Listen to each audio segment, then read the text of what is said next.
Okay, so yeah, a bit about our credentials before we go into things. I run Test Partners. I founded it 15 years ago, and I specialise in exploratory testing. We have a test lab up in the city, and we pretty much entirely do web-based applications and mobile applications, so pretty much the same stuff that you guys do. We also do on-site consultancy, and over the years we've done more than 2,000 projects, so we've got a huge variety of experience. And these are the kinds of people we're working for, lots of high-profile stuff, online banking, stuff with the Olympics. Again, like yourself, stuff with hundreds of thousands or even millions of visitors, stuff that really has to work. And over the years, we've developed our own testing methodology that is entirely different from ISTQB or anything you might have learnt if you come up through the traditional testing route. So I'm going to talk about that a bit today. What I've got here is cut down from a much, much larger set of material. Normally we spend probably half a day going through this, so I might whiz through it a bit fast. These slides will be available. There are links in them that link off to other material if you're interested in following up any of this stuff. And what I would say is we don't try and impose any particular way. We don't, we're context driven, so unlike some of the consultancies who have a methodology they impose on their clients, we just look at what the situation is and recommend the most appropriate things in that context. And so don't think I'm saying you have to test any particular way, because I'm certainly not saying that. So, a fundamental question which I don't think I asked myself this till I've been a tester for quite a few years. If you've done ISTQB, they'll tell you testing is all about verification and validation, taking your documented requirements and writing scripts to validate everything. And that's what most people do. However, that's not how we view testing. You can do that, but in my view that leaves a lot of risk unnecessarily. So, outtake. That testing is all about revealing information that your stakeholders are interested in. Not just proving that the system does what it's supposed to. There's much more to it, so I'm not going to rattle through all these things, but I'm mostly interested in actually the things more down at the bottom, identifying risks that no one else has thought of.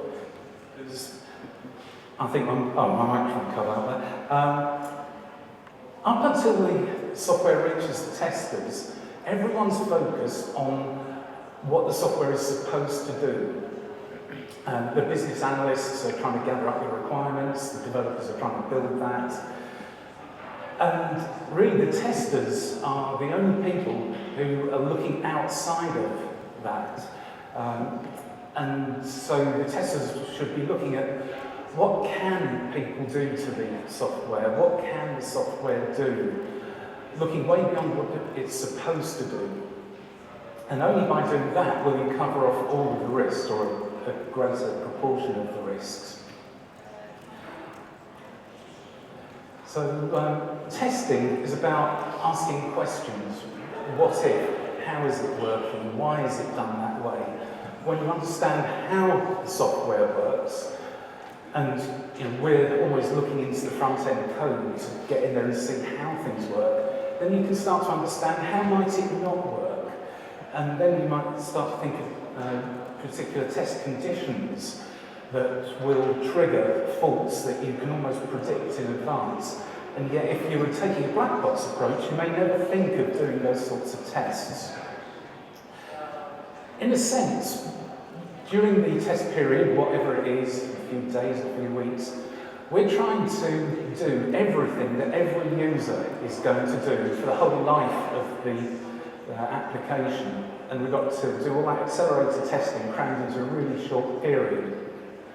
So, and of course, as you know, once you go live with something, people can and will do absolutely anything to it. So focusing on what the system's supposed to do is really only a very small subset of what's going to happen to the software when it goes live. Some of you may be familiar with the checking versus testing, call it a debate. It's so obvious when you think about it, and yet, as far as I know, the first reference was in about 2009 when Michael Bolton wrote about it. And actually, what most testers are doing is not testing at all.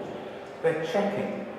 They've got some requirements, they're setting up some test conditions, and they're checking that they get the expected result when they set up those test conditions and trigger some action. And that's very different from testing. Testing is finding out things that you don't know, it's questioning the software. What if? Very often you don't know what the expected result even is. I frequently run tests where I don't know what to expect. Sometimes even when the system does what it's going to do, I don't know if it did the right thing. And yet those can still be very valuable tests, because I might go then back to the product owner and say, did you know that when you do this, this thing happens? And you ask, is it supposed to? And very often the product owner doesn't know, because no one thought of that particular scenario. So Michael goes into, he expands on that a lot, so if you want to follow those links, there's lots of good reading there. Now, I know you guys do a lot of automation, so do we. Something like 2/3 of our work is automation, so I don't want anyone getting the impression that I'm anti-automation. We do absolutely tons of it. But automation has a lot of limitations. So to start with, most automation is checking. You're setting up some conditions, doing an assertion and seeing if you get the result that you expected. And it's all pass-fail. Automation can't ask questions in the way that a human being can. It can't notice things. It might do loads of assertions, but it's not looking at anything else, as a rule, unless you've got, say, a test monkey that's looking for crashes and hangs, perhaps. Automation can't become aware of patterns, so sometimes when you're testing, just subliminally, your brain is processing everything that's going on, and you realise the system is doing things that you didn't expect, didn't know were going to happen, they're unintended behaviours, things that you didn't see the first time you looked at it. But over time, your brain realises that there are these emergent behaviours and patterns, and yet automation won't help you find those kind of things. Now, we've been talking about AI as long as I've been in the business, which is 9 or 20 years. Maybe one day AI will be able to address all these things. We're probably 20 years from that, not in my working career. So in the meantime, you need human beings to do all these things, asking questions, noticing things, and looking for patterns.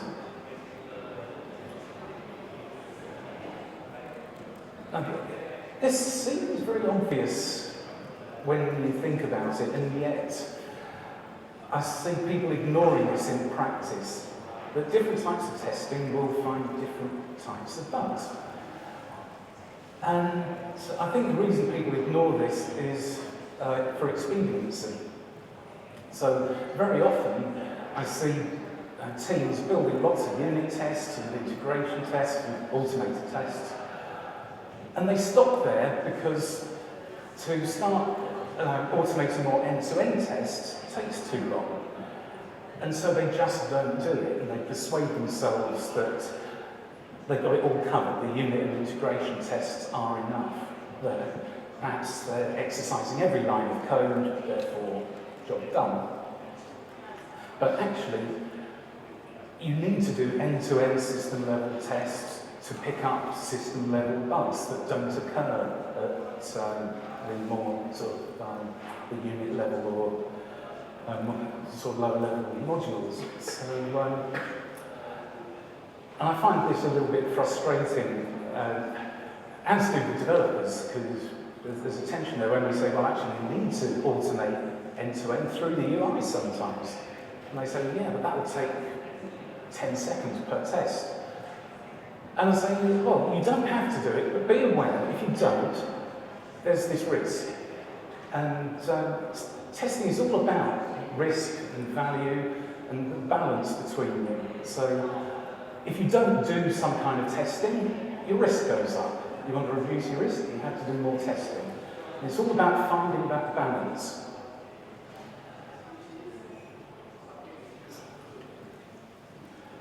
Another question that I don't hear asked very often, what is quality?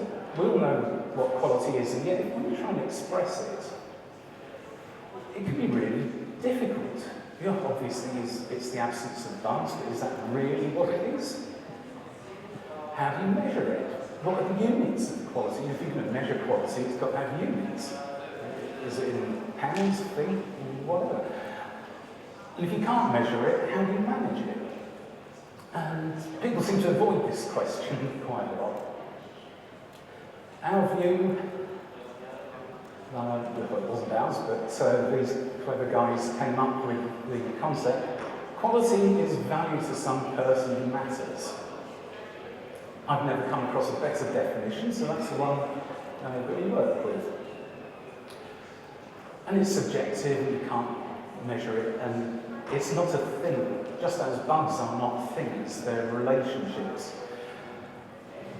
And then you can, as a tester, you can make some bad mistakes if you treat bugs as things and quality as measurable things. It's much more fuzzy than that. Here.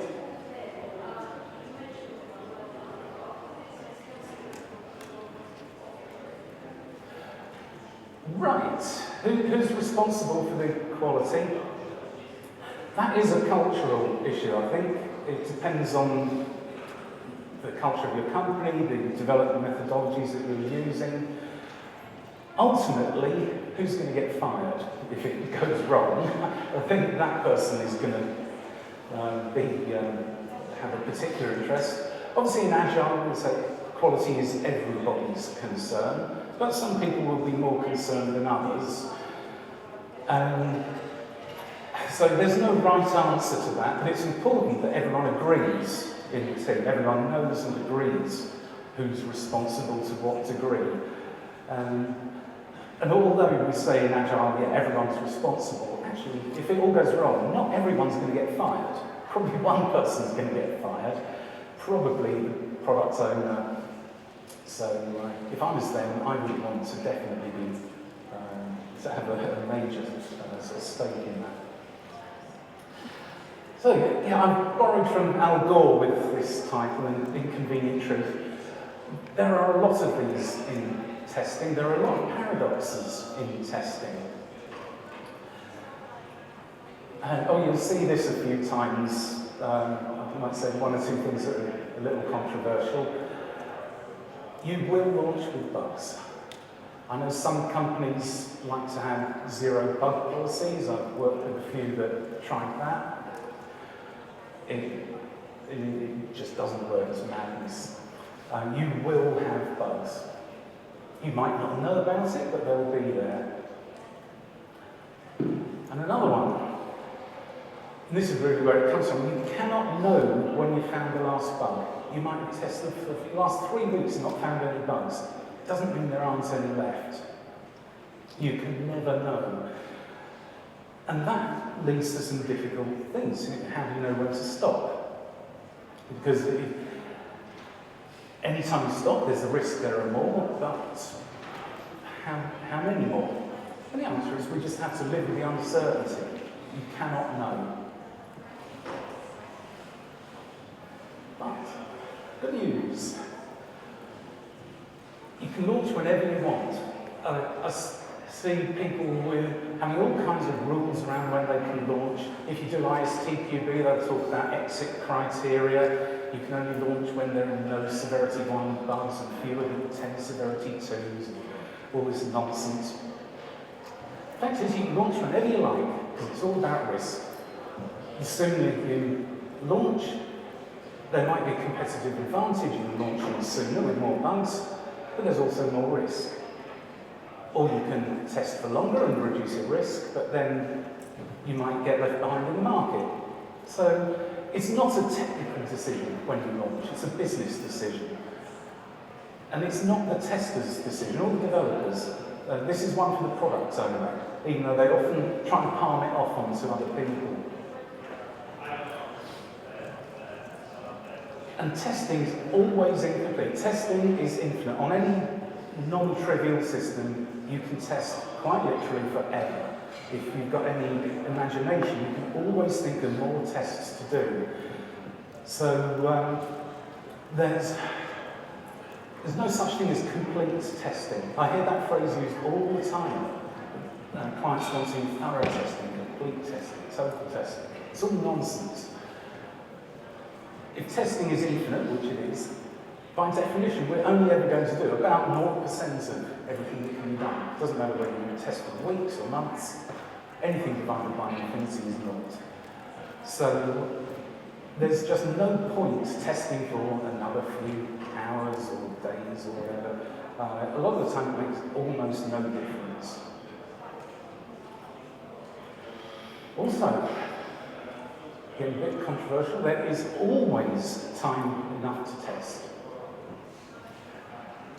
You see that? So I hear all the time testers say, I haven't got time to test this. And it really annoys me because you always do. And this is why. The way well, it's a negotiation, as Michael says in that link at the bottom.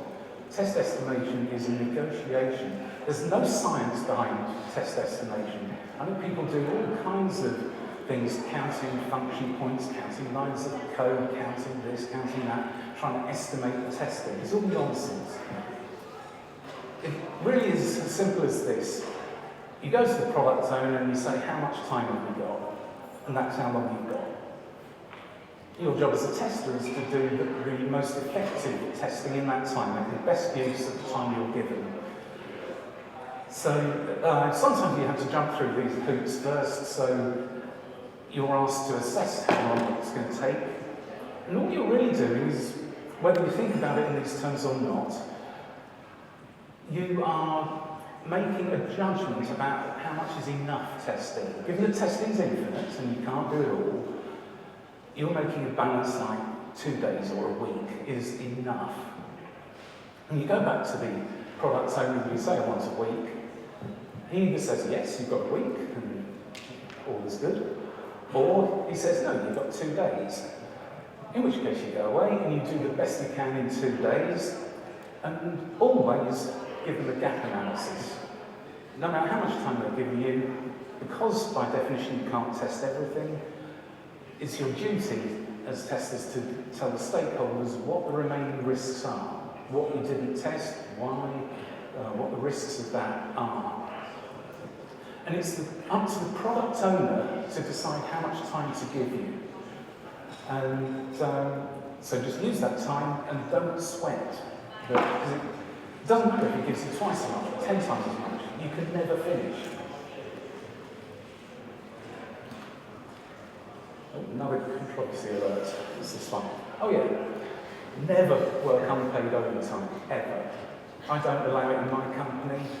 I don't allow my clients to make my on-site testers do it. There's absolutely no point. And I hear all the time testers say, oh, I'm just going to work till 7 o'clock to do a bit more. Just don't. Because in the scheme of things, in this infinite scope of testing, it makes no difference. And if it's that important, ask the product owner, will you pay me to do this extra hour or 2 hours? If they won't pay you, they don't value it enough, so don't do it. I hope no one here today, I know you do. So go home. Sorry? I'll send it to them afterwards.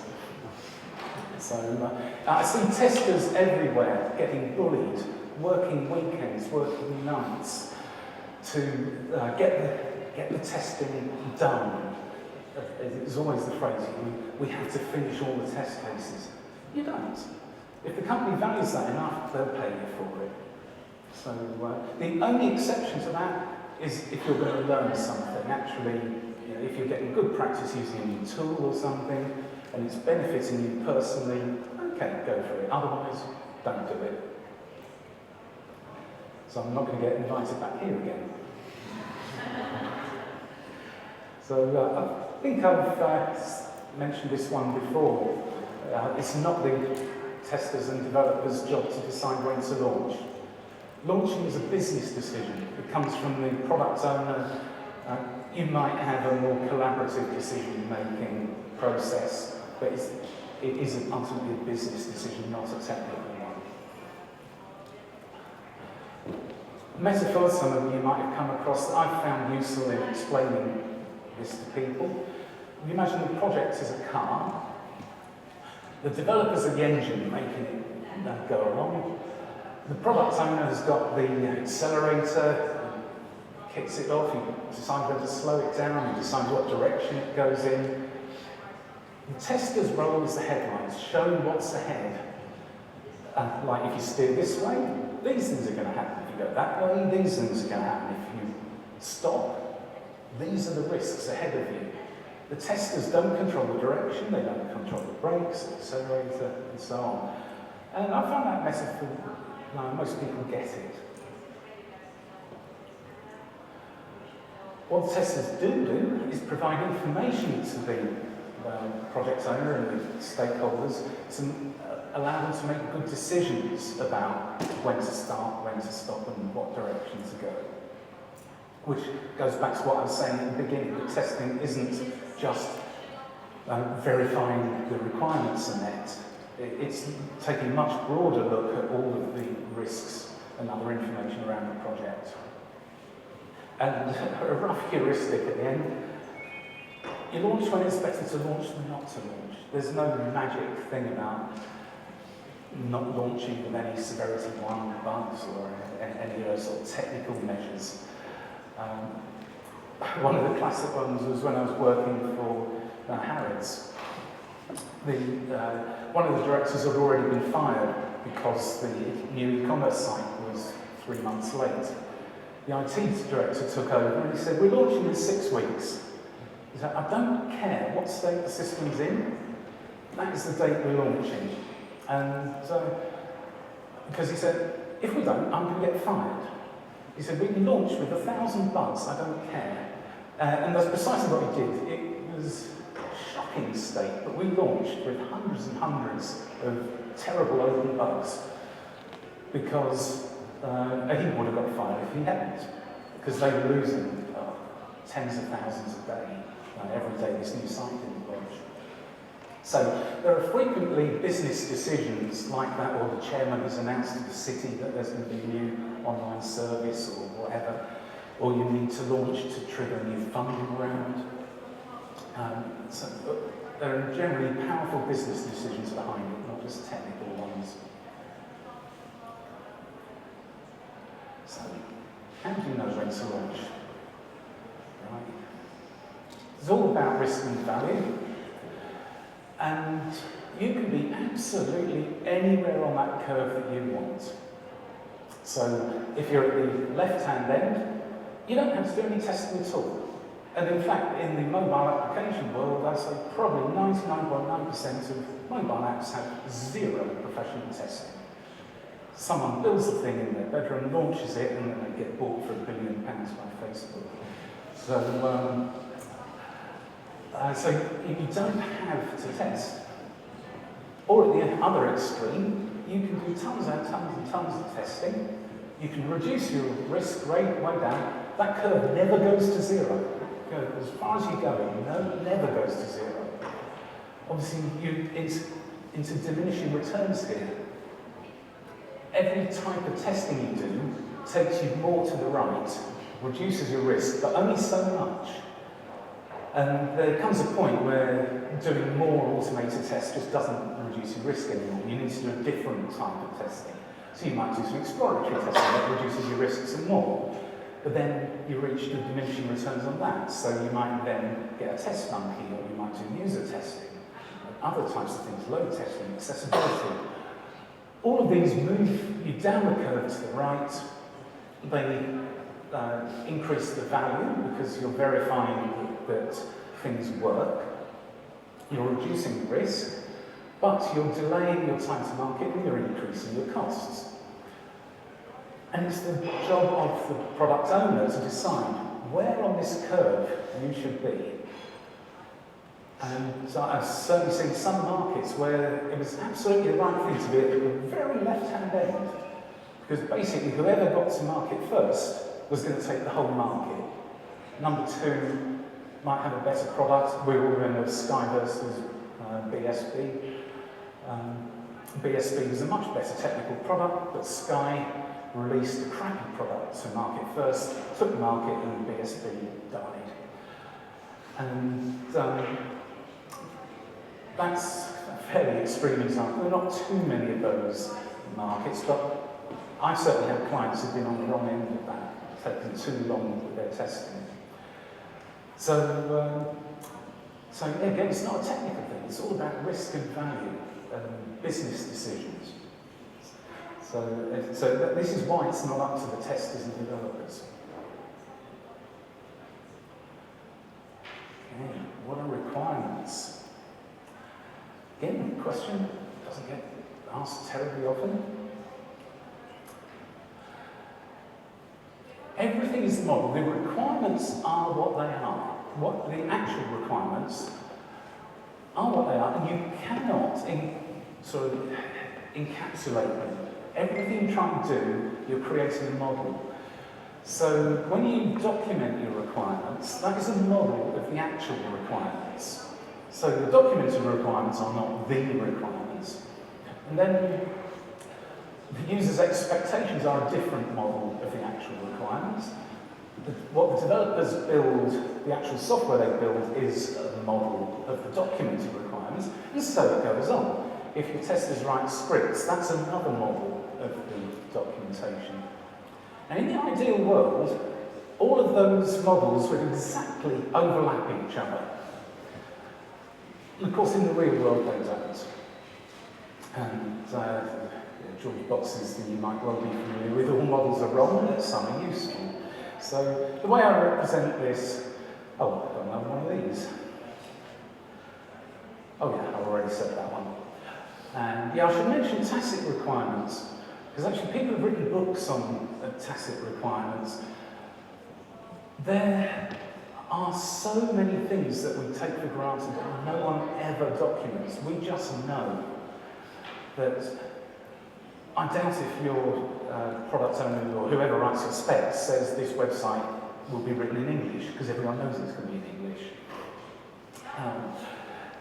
But I've also seen a fantastic cock-up on a football club ticketing system, where we had two developers, or two teams of developers, each building their own stuff at different ends of the system. And we were testing one, testing the other, it was all working. And bit by bit, as they built it up, eventually they came to an integration point, and it all fell in a heap. And when we got to the bottom of it, it was down to character set support. One set of developers said, we're using UTF-8. Everyone knows we've always used UTF-8. The other developer said, no, it's UTF-7. We've always used UTF-7. Everyone knows that. And each of them built stuff that worked within itself, but when they came together, there was that 8th bit that one lot were using and the other wasn't, and nothing worked. And both sides were absolutely adamant that everybody knows what character set they're using, except they didn't. And this is often what cocks you up, the things you know for sure that just ain't so. So this is how I represent the different models. So imagine this sort of nebulous cloud are the actual requirements. Very often they're infinite, because the actual requirements have to sort of encompass every possible thing the system can do, every route through it, all the different types of data that can go through it, everything that everyone is going to do for the entire life of the product. Then when you try and document that, you're only ever going to document a very small part of it. And there's a paradox here.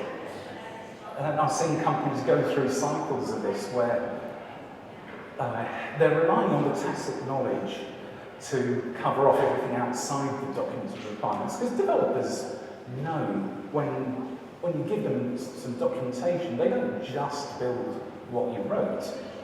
They know most of the other stuff that's needed, so they just build that even though it's not actually written down to do.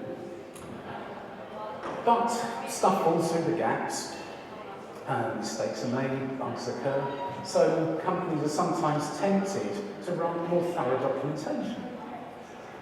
So next time we'll document it better, we'll get more business analysts, we'll get the requirements right. And that leads to the paradox that the requirements grow and grow and grow to the point where maybe they get so big, no one person can write them, no one person can read them, no one person knows everything that's in them. And at that point, people are sort of partially working blind because they haven't read everything, and they can't keep up with every new iteration of documents that come out. And you start to get internal inconsistencies. So there's this paradox. At one end, if you've got no requirements, that's bad. And at the other end, if you have really, really, really thorough documents, that's bad. And somewhere in the middle is the right point, but you can't say exactly what the right amount of documentation is. That kind of emerges over time. The teams just find what works best for them. So then the developers take the documentation, and as I said, they flesh that out. They've got all this tacit knowledge. And so they build more than just what the documentation said.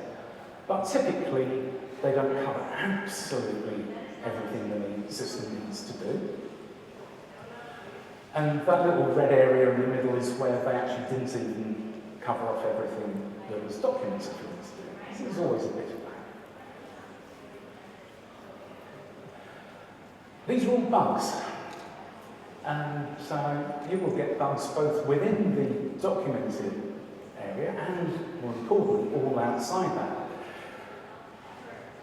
And if you take a requirements-based approach to testing, which is what ISTQB would have you do, where you're taking the documentation and for every requirement you're writing a script to verify it, all you're doing is testing within that little circle. You might write more and more test scripts and maybe even do lots more automated testing, but all you're doing is sort of beating that little bit to death. You might clear it completely of bugs, but outside of it, there is still loads more bugs which people will come across in practice. That's what your end users will come across. The only way to deal with those is exploratory testing. Going investigating and exploring the software outside of what the documentation says the system should do. Even though you do that, there's no guarantee you'll find all the bugs. In fact, I guarantee you won't find all the bugs. Right, and near the end of the presentation, I just thought I'd show you an example of a bug that automation definitely wouldn't have found. So this was a real project we had some years ago. Respectable finance company, and this was on their contact page. Nothing controversial there. Except on his way home, one of our testers picked up a copy of Loot, the classified ads magazine back in 15 years ago. And on the cover of it was the same girl in an advert for a loan shark company, offering dodgy, sort of like payday loans. So he brought that into the office, we scanned it in the next day, and we raised the bug against it. Obviously, it's not a bug. The original thing there is That was exactly what it was supposed to look like. But this, we felt, was information that stakeholders might want to know about. And they did, they went ballistic. And actually, since then, this girl has popped up absolutely all over the place. So that's an example of the sort of broader testing that testers need to do. You know, I was testing a competition website for Tropicana, and through my door, during the same week, came a flyer advertising that competition. And I thought, fantastic, this has now become an oracle for me to test against. So I took it into work, and it had a whole load of testable claims on it. It had phone numbers, so I rang them up. It had things like start dates, end dates, eligibility, prizes. And what do you know? Some of them were different on the website. So if we were only testing the website on its own, we would say, yeah, that all looks fine. But because we'd found some other oracles to test against, suddenly we find these inconsistencies where the marketing people have just gone off and written these flyers based on God knows what. So there are always these sorts of things that testers can do that automation won't ever be able to do. One last example of that, I was working for a high street bank some years ago. I was looking through the source code on the front-end source code, the HTML, and there was this chunk of stuff that was all about licensing terms. So I thought, that's unusual. So I read it. It turns out the developer who had done the drop-down menu, instead of coding up a drop-down menu, he'd just picked up one that he found on the web. There was actually a commercial product, and just slapped it into this bank's website. And I thought, what's the chance of the bank knowing about this and being happy about it? So I raised a query against it, and again, the bank went ballistic. They had no idea. They didn't have a license for this code. They would have been violating the terms. They could have got themselves sued. And so although the system was doing precisely what it was supposed to do, there was an issue there that stakeholders absolutely needed to know about. So in these kind of things, I can't see any way that, even with AI, that automation is going to take over. You're always going to need intelligent people like you guys. And that's it. So if we've got any questions?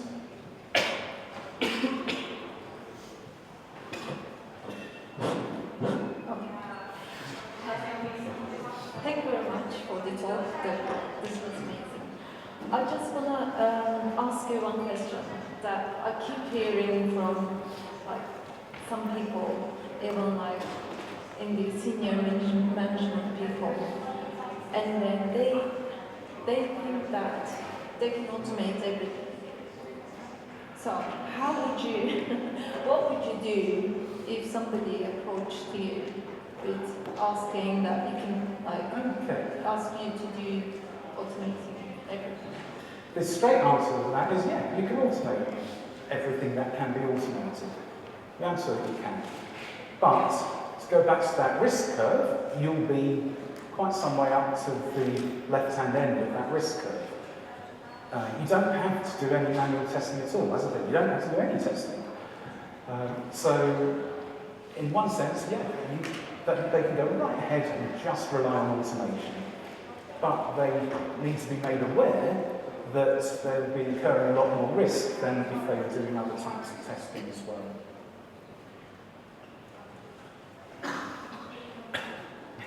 It's not our job as testers. We might not like some of the decisions the business make, but it's not our job to tell them, you have to do this, you can't launch. We're not gatekeepers, and so ultimately launching or these things, they're business decisions based on risk and value.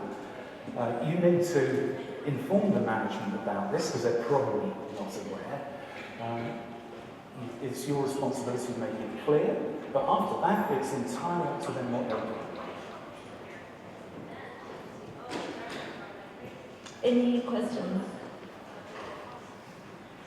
I'm doing my best.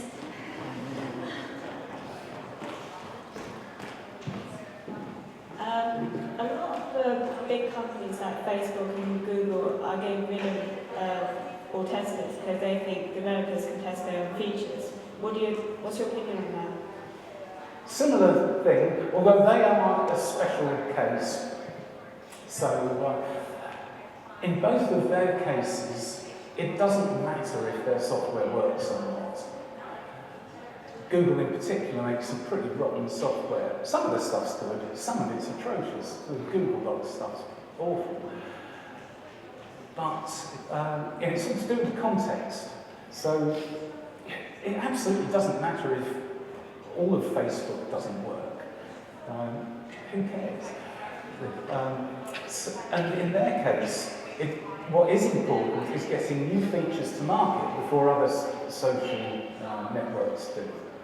So it's absolutely right for Facebook and Google to launch early, and they both have this mantra: launch frequently, launch early, and fix fast. As soon as people report bugs from the field, jump on them straight away. You don't want them festering, but I would agree with the approach that both of them take. I don't agree with some of the language they use. I don't think, as a rule, developers do competent testing, but they may well do adequate testing. So, I don't know, because they release daily or weekly, but a lot of companies are kind of follow that approach where they think developers can test their own features. They build it, test it, ship it. I don't agree with that approach because they just, once the developers implement it, this test the positive, and then just launch it, ship it, and then we fix the bugs later. Yeah, do you think that most companies should follow that approach? I view my job as simply to inform people of the consequence of the decisions they're planning on making. So if someone says that's what they're going to do, I say fine, but be aware that if you take that approach, the developers are only going to test the happy path, probably.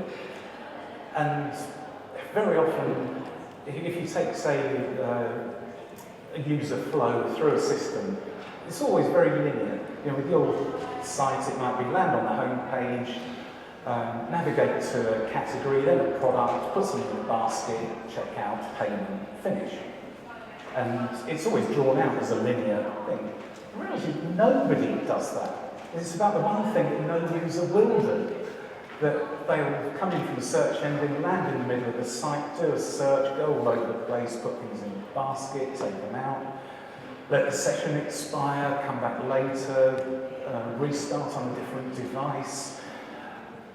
They're going all over the place, doing far more complicated scenarios than you ever drew out in your sort of UX flows.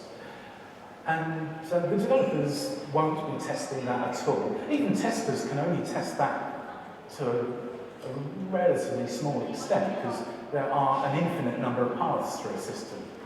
You can't test them all. But a tester will typically test more of them than a developer will. But ultimately it's down to risk. If the company's happy with, if they're well informed and they're happy with the risk, go ahead, it's your money. Don't get hung up on it. One more on this part. Okay, let's say that company decided to go live with some of the features, but if they are not working, what's the point? For example, Sainsbury's just launched an app on clothing, and then I was checking that, and then this morning it was like before the homepage, it was giving error message, and I couldn't get even on the homepage. So, but like being there, not always the thing, I think. Yeah, well, that's the nature of risk.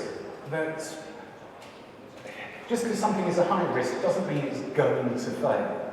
That even at the left-hand end of that curve, the system will have a lot of value, a lot of things will work. And that's the amazing thing about software. Software can be terrible quality and still provide a ton of value. In this particular case, it didn't work out for them. The risk did go against them and you got those errors. But it still may have been the right decision. It's very easy to take a knee-jerk reaction when there's perhaps a 1 in 10 chance of failure and that one happens.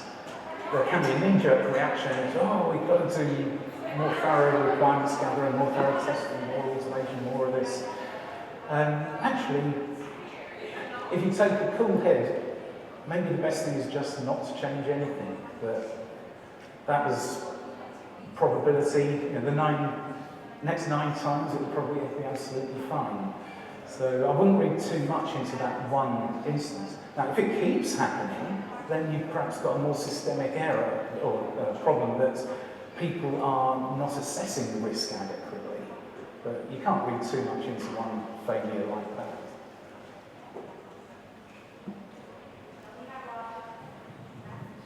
So this one might be a bit of a vague one. I'll try to come up with a scenario if I can, but the gist of it is that how do you deal with changing requirements as a tester? So these changing requirements can kind of occur at different points, whether it's when development's happening and then a discussion happens that you're not aware of, or it could be something like well, it's usually during development this type of stuff happens, like the requirement gets changed, like for example you're replatforming an old application to a new one, the existing feature has to change because it's unviable, it's not viable to put it into the new platform.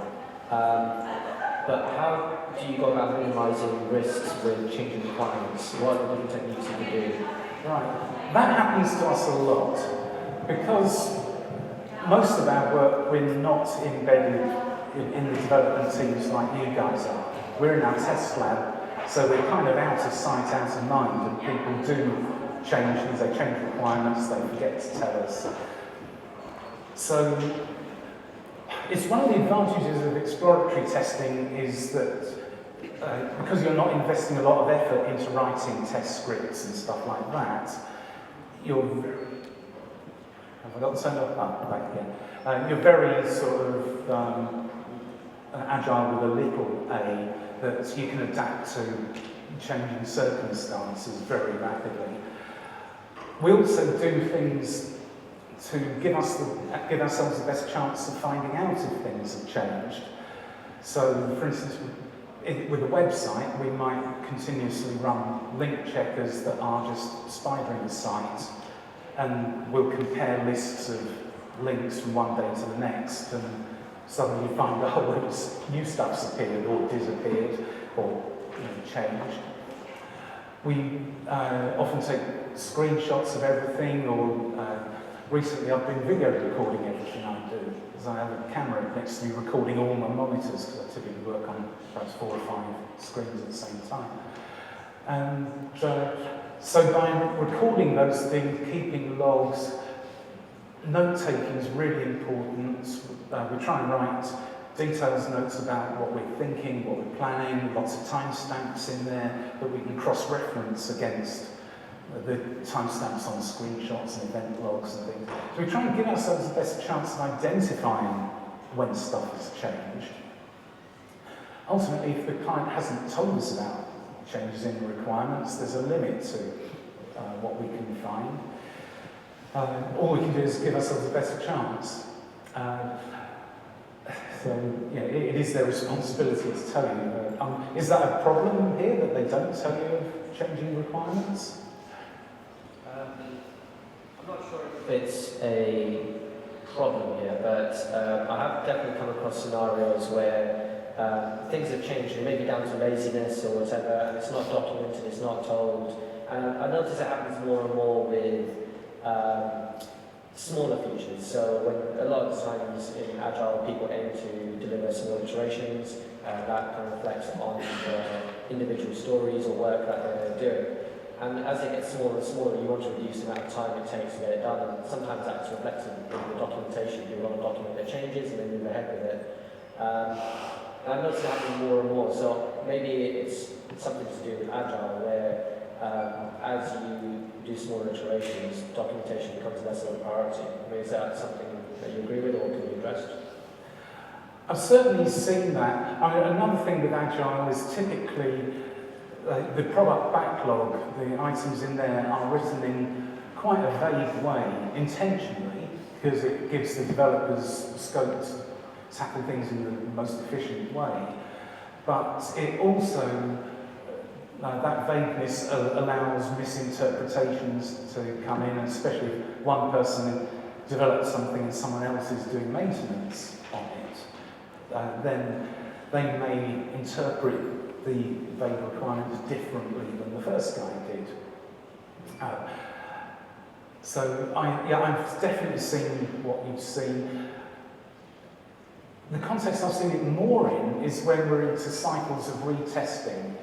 That the first lot of fixing, after we've done the testing, the first lot of fixing the developers put a lot of effort into, and they're disappointed when we find more bugs when we test those bug fixes, so they put less effort into the next set of fixing, and we actually end up with a sort of downward spiral, and actually things start to get worse.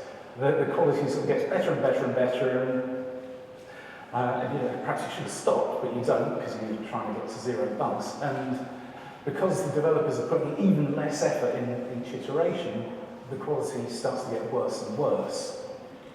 And that's a very uncomfortable situation to deal with. You almost want to wind the clock back to a couple of iterations before. I don't know what the answer is, because I've never managed developers, so I don't know how you get them to pay more attention. Ultimately, I suppose it's up to whoever gives them however much time they give. So perhaps we should be blaming the development manager for that one. Any others?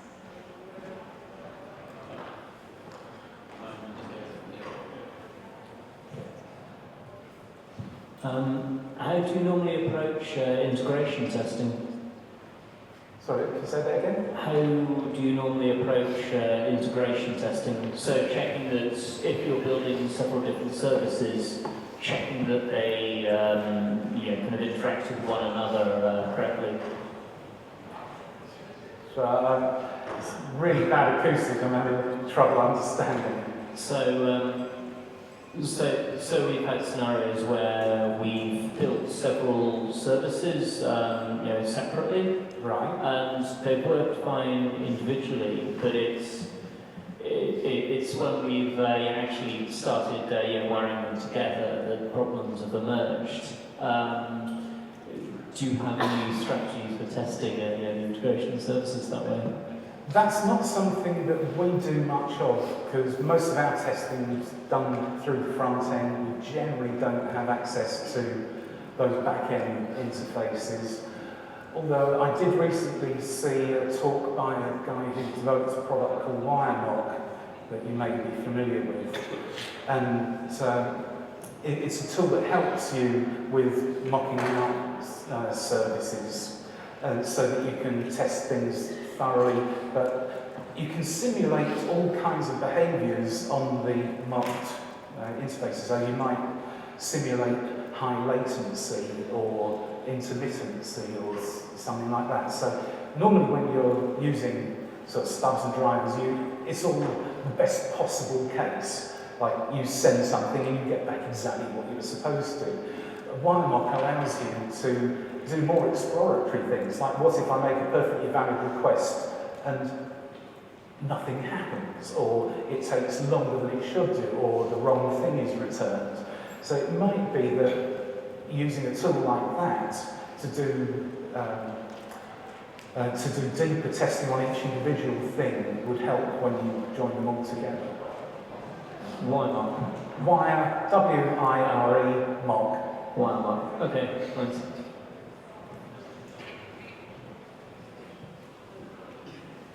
Hi, so I was wondering, have you found what are the most big wins when it comes to exploratory testing? So that again? Where have you found the biggest wins come from when it comes to exploratory testing?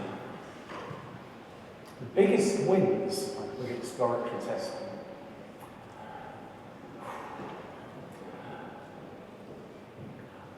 I think the thing that always surprises me with that on big complex systems is when we start out, we might test a little feature here, we find out everything we can about it, and we might find some bugs, then we test another feature and then another one.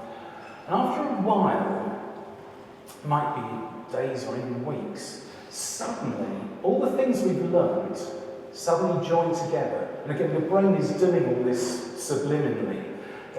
It's sort of making all these, it's taking the things it's learnt and joining them up while we're sleeping and eating it. And suddenly it's like a light coming on. You suddenly understand the whole system.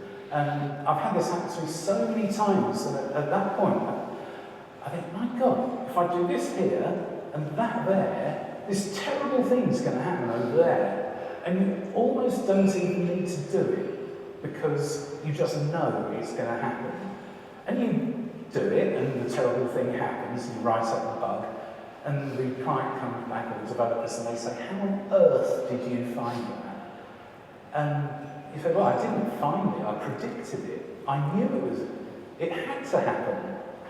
And that, to me, has been the power of it, that some of these bugs, you would never have looked at the requirements and written a test case to do these things.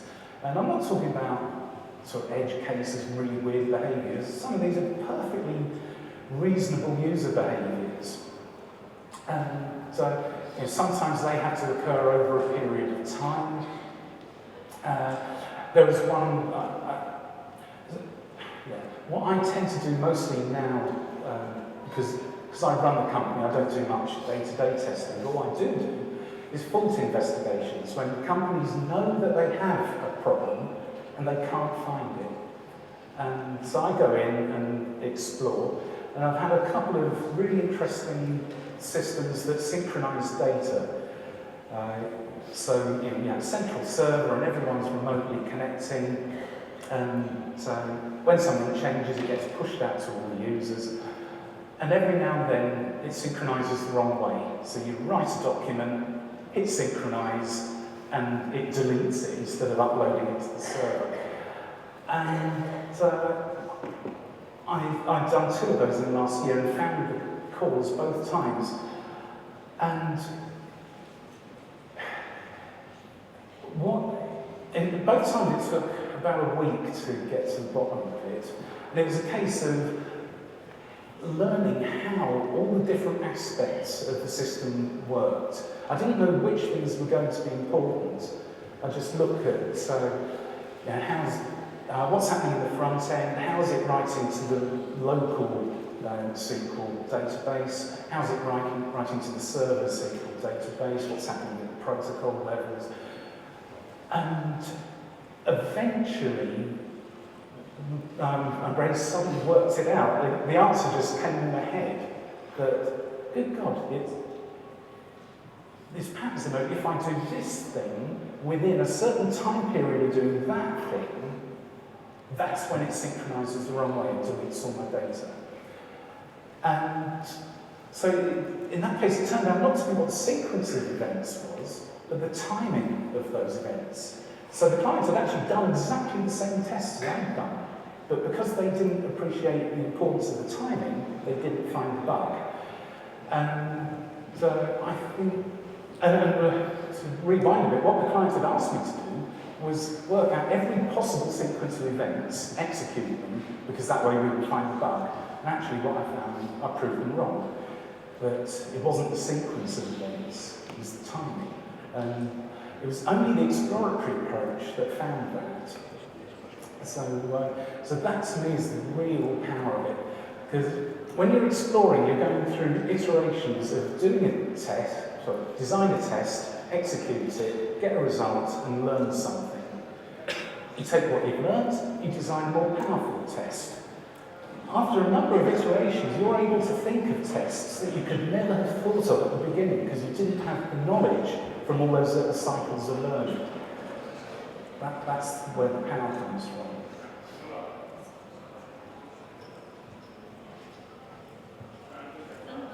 There's one down here. Not quite loud enough.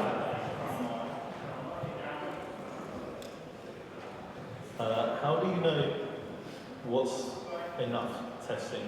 So I know it's a vague question, but what's You've enough? been watching, haven't you? That isn't a question I ever ask.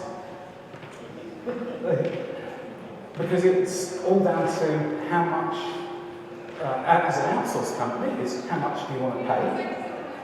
And then once they've told me how much they want to pay, it's what are the most important things to you?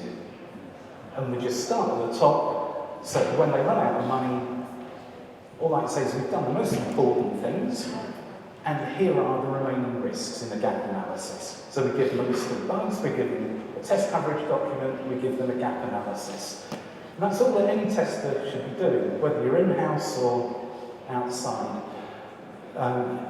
Testing is infinite, you can never finish it, and you stop when it's better to launch than not to launch. You stop when you're at the right point on that risk curve. And that's not a technical decision, that's a business decision. So, of course, the product owner will always push that responsibility back onto you. And you just have to push it straight back to them. Because we are not goalkeepers, right? Gatekeepers. We're not goalkeepers anyway. I don't know if this is a silly question, but how do you take into account things like what bugs in your testing process, like false positives? What measures can you take to manage the risk from tests tests that you do but might actually be incorrect? So let's say like unit testing, I've seen it all the time. You get false positives returned. And that's tests that you think you've covered, but haven't necessarily. I've got to say, unit testing is outside my sphere of expertise. Although we employ and manage automation guys, I don't do that myself. So I wouldn't feel competent to answer that one. What I do constantly remind my guys about is not being fooled by our tools. And I'm actually writing a series of blogs about this, how our tools lie to us. So when we're testing front-end websites, we're always using Firebug and other developer tools, and they tell you lies. People assume that they're telling you the truth, that when you look at an element, it shows you what the attributes are, and it shows you what event handlers and JavaScript's running on that, and the tools lie to you. Sometimes that isn't the truth. So I try and make my team aware that you need to have an eye out. When something just doesn't feel right, question the tool, use a different tool to do the same thing.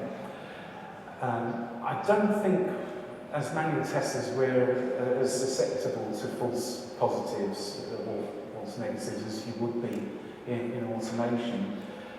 But it sometimes does happen. Sometimes we get the right result for the wrong reason. And I've even had sometimes two bugs cancelling each other out so we get the right result.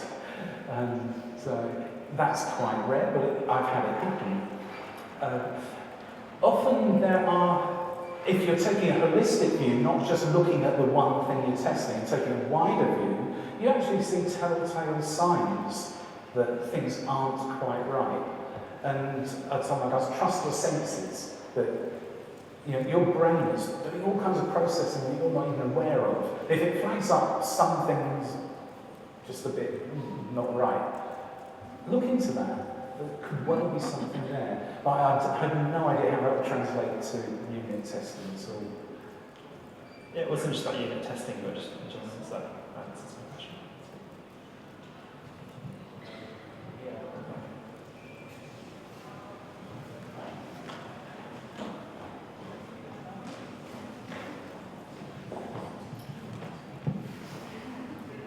So, progressive web apps is a new kind of thing on the developer scene. It's being pushed quite heavily by Google, but the gist of it is that web pages are being enriched to be almost like native applications that you find on a mobile phone, where they are able to work under different scenarios, whether they're offline, and they can make use of a lot more other things on the phone, like notifications. So with web pages heading towards that, have you any thoughts about how testing should move forward for progressive web apps that support? Right, I'm not quite up to date on that.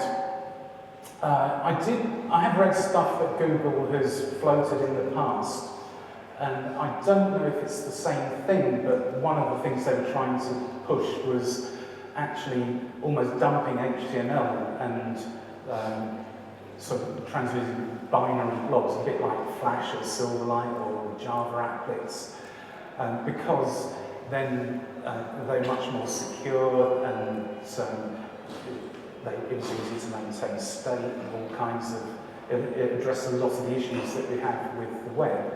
As a tester, I'm horrified at the prospect of that because it takes away all the visibility. We can no longer look at, we can no longer use tools like HTTP proxies to look at the traffic or Wireshark or things, because it's just a blob of binary going along that needs decompiling to understand it. So if that's what they're proposing, then I'm very, very unhappy about it. But if they're just simply proposing to stick with HTML but somehow extend it to work offline, I don't see any problem with that. It just increases the amount of testing we're going to need to do. It increases the risk. Technologies are going to change dramatically. You're all quite young here. I started in IT back in the 70s, long before the internet, never mind the web. So I've seen so many technologies come and go that this is just another one. So, I think one of the important things, though, is to have a generic framework for testing. I did a talk about this at London Tester Gathering recently, but a lot of testers, and I see these in questions on LinkedIn and other places, testers asking questions, how do you test an e-commerce site? How do you test online banking? How do you test an API? How do you test a mobile app? And when people are asking questions like that, it's very obvious to me they don't have a generic model for how to test anything. And without that, they're going to go through their whole life. Every time there's a new technology, it's, oh my God, how am I going to test this new technology? And they'll ask on LinkedIn, they'll get an answer. A couple of years later, there'll be another technology, and they're back where they started, and they never really progress. Their learning goes up and up and up, and then it drops back, and up and up, and drops back. So, internally, we've developed a generic methodology. I like to think we can test essentially anything that is put in front of us. And if we can't, then at least we will know enough to write a gap analysis that says there are these risks because we don't understand these technologies, or we don't have the tools to do this. So, and part of this comes from being an outsourced company, because unlike you guys, we have no idea what's going to get thrown at us. We come in on a Monday morning, there'll be 5 new projects in from all different clients. Could be absolutely anything, we don't know. So we have to be able to respond to that. There is a danger with in-house teams that you learn to test the stuff you build and you aren't keeping abreast of external technologies. It sounds like that's perhaps what's happening here. So I'd encourage you to learn a generic approach to testing. The trouble is, not many people are teaching that. I do, but I don't know anyone else. And there are guys like James Bark, Michael Bolton, who do a similar thing. It can be a little bit abstract because it's not technology specific. It's sometimes difficult to get your head around it. But as a career tester, it's really important that you're able to do that, because you might test for another 30, 40 years. there's going to be countless new stuff in that time. And you've just got to deal with it.